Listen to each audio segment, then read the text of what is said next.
Of this team all year, just does it surprise you anymore at this point? No, but I also can't tell you how tough the last 36 hours were to deal with.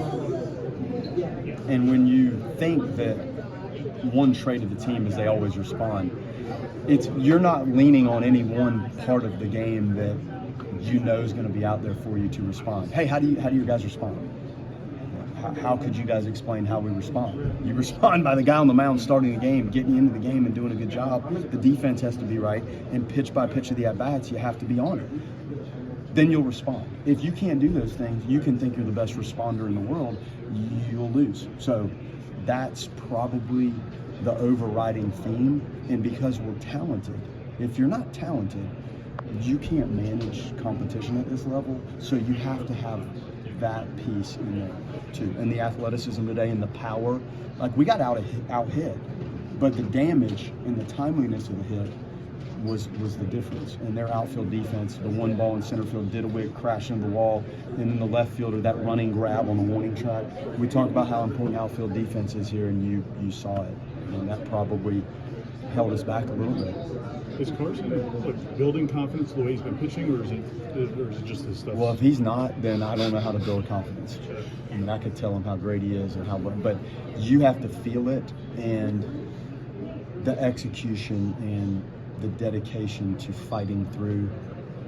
It's hard to explain what happened in Clemson to him, and there were some other outings that didn't go that way. I don't know that he got an out in Charlotte against Virginia, did he?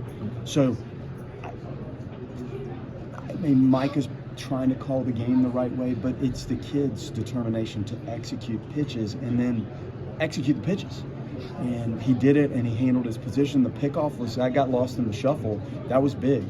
And then, like I spoke on, in their self-contained relief, you're not going to be a starting pitcher and really manage the game if you can't get out of a mess that you created at some point. And the defense can help you, but you have to participate as well to relieve yourself. Did you feel coming into the game that they were in the right mindset? When we had batting practice, yes. Breakfast, I can't really pin it down. Pre-game talk, are they tired of hearing me? What can I say to them to shake off the crap on Friday? I don't know what I can really say to them. I tried, and we had a good pregame. I think when you get back in game mode, your computer goes to that place of getting yourself ready to play. And Cam's got to get ready to play, and Lodis and Thoreau and West and Cantu and everybody out there's got to prepare themselves and get in the right mindset. And your pregame BP for those 45 minutes is your best shot at it. And they seem to be on it. With Dorsey, he's come through for you guys in so many big games, not just the last 3 weeks, but like all those game twos and ACC play after Leiter went down. And just what makes him such a gamer and someone that can deliver in those moments? Well, he's a very quiet, cerebral guy. So you don't get a lot of feedback from him. The feedback from him is the gamesmanship, I think, more than there are guys that will give you feedback. Oxford is constant verbal feedback on everything. So guys are different in how they allow you to learn them. With Dorsey, you've learned through some gut punches that he took along the way as a reliever and fought back.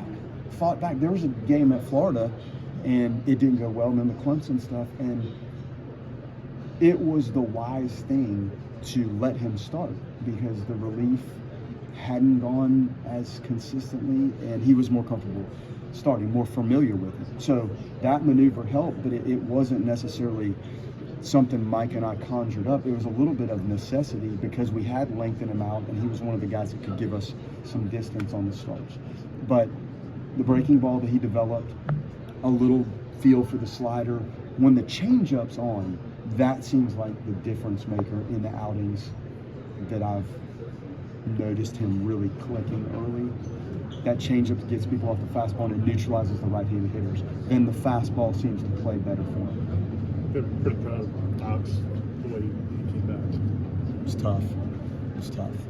We had Joe Charles ready to go because, as you notice, when you get to 9 and 1, 2, 3, 4, 5, they were right-handed. But I also as we had Joe Charles going, I looked down there. I'm like, you know what? This thing might get back to Ox before it actually gets to Joe. So we were going to let Dorsey try. If he had gotten the one guy, then we were going to let him face the next one, and he didn't. So it was good management down there to make sure you had those options, and it was a good matchup for him. And I think that first Didawick, I think he struck him out. That's a good, like, feel-good moment for him. We're probably settling. To only use 2 guys, how big is that for what you're trying to do the rest of the week? Man, it's game-changing. If you burn through a bunch of guys today and survive this game, you're scratching your head a little bit as to what to do, and you're looking at the pitch counts and who's fresh and what do you. So, I mean, his start gives you a chance to win a championship. If we struggle out of the gate and he throws an inning or 2 and you have to labor through a long, difficult game, then winning it, you're still in a difficult spot. And I don't know where to go. If you guys are thinking about asking me where to go with the next start, I don't really know the answer to that, so don't ask. Perfect. Thank you. Good.